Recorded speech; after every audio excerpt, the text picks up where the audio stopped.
என் உயிரே கண்ணம்மா. பகுதி 3. திரும்பிய இடமெல்லாம் தோல்வி தன் அகன்ற வாயை பிளந்து கொண்டு பூதமாய் காத்திருந்தது. ஆக 5 ஆண்டுகளாக சிறுக சிறுக சேர்த்த அமைதியெல்லாம் பறக்கப் போகிறது. 20 பிள்ளைகள் நடுத்தருவில் நிற்கப் போகிறார்கள். ஒரு முதியவரின் மனது ஒடியப் போகிறது. இத்தனைக்கும் காரணமாய் இங்கே என்று எங்கிருந்து வந்தான் இந்த பாவி?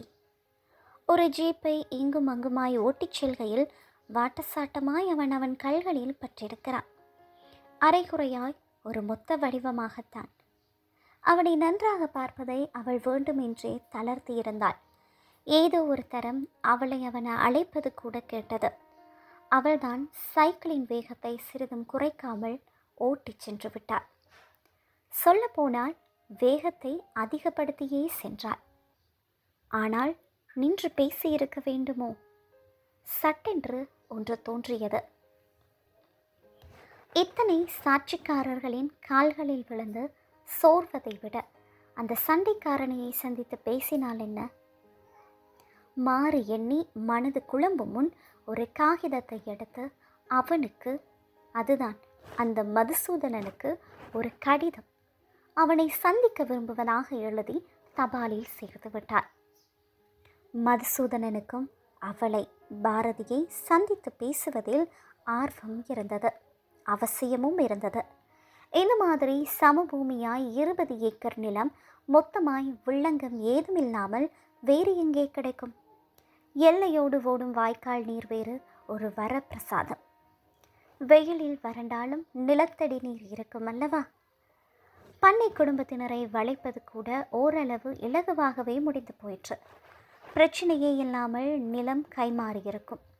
நிலத்தை அகழ்ந்து அஸ்திரவார வேலை கூட முடிந்திருக்கும். இந்த நேரம் அந்த பெண்ணின் குறுக்கீடு மட்டும் இல்லாதிருந்தால்? பண்ணை குடும்பத்திலேயே இருவர் முதல் நாள் தலையை உருட்டிவிட்டு சென்றவர்கள்தான். மறுநாள் முணுமுணுத்தார்கள்.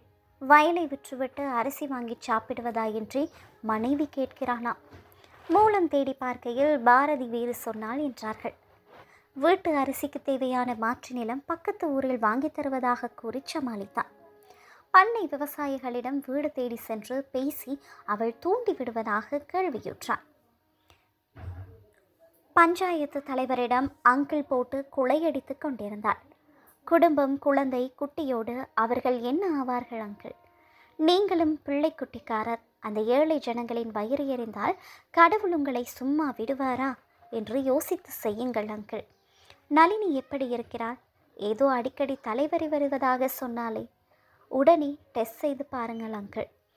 பெரிதாக எதுவும் இருந்து கவனியாமல் மேலும் வளர விட்டு விடக்கூடாது பாருங்கள். மின்வட்டாய் கீழ் பார்வை ஒன்று அவன் புறமாய் பாய்ந்து மீள, உங்களை பார்க்க 1000 பேர் உங்கள் வேலையை நான் கெடுத்தேன் என்று இருக்கக்கூடாது பாருங்கள். பிறகு வருகிறேன். நீங்கள் முதலில் நளினியை பாருங்கள் என்று வேகமாக பேசி கை குவித்தவள் மேலே நில்லாமல் சென்று விட்டாள். அவன் அயர்ந்து போனான். என்ன சாபம்! வயிறு எறிந்தால் உருப்படாதான். கடவுளை காட்டி ஒரு மிரட்டல். கூடவே மகளை பற்றி மகளாய்த்தான் இருக்க வேண்டும் ஒரு வயிற்றுக்கலக்கல் வேறு.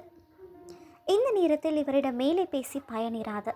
கொண்டு வந்திருந்த டாக்குமெண்ட்டுகளை பஞ்சாயத்து சேர்மனிடம் கொடுத்துவிட்டு, கொஞ்சம் பார்த்து வையுங்கள் சார், நான் நாளை வருகிறேன் என்று வெளியேறினான் மதுசூதனன்.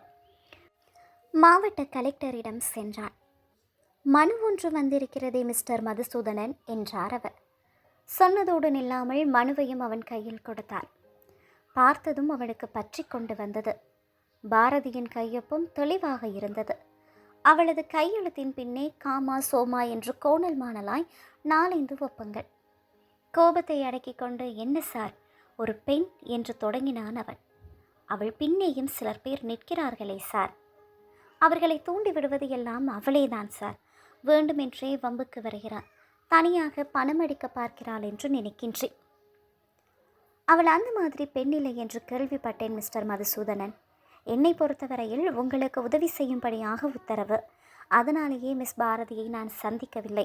ஆனால் அவள் மனுவை எழுத்து மூலம் பிஏயிடம் கொடுத்து போய்விட்டாள்.